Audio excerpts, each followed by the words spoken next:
Nimetumwa na Mungu kwa huu mji wa Kawangware kuwaletea hii ujumbe. Katika kitabu cha Ephesians 4:32 inasema forgive one another just as in Christ God forgive you. Bible inasema tusameheane. Pastor anahubiri vizuri sana. Sasa ndio anaendeleza kazi ya Mungu. Msameheane, maana ufalme wa mbinguni unahitaji kusamea mwingine. Watu mtubu dhambi zenu. Watu mwingine. Bwana asifiwe. Amen. Unahubiri injili nzuri sana.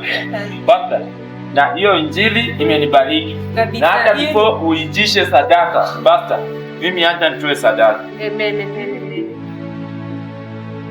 Pastor, endelea kupiga injili.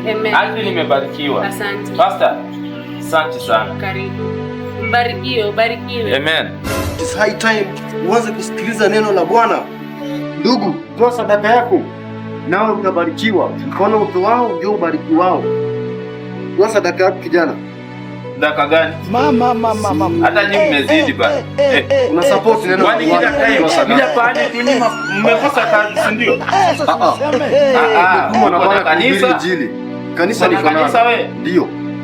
But leo nimetumwa hapa na Bwana niwaletee neno. Nyinyi mmezidi bana. Kila time mtu hawezi pita tu hata na amani.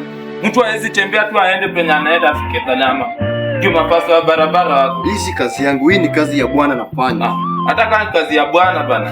You use Bible to enrich yourself bana. Hai, mwache mambo yenu. Tafuteni kazi hata nyinyi mfanye.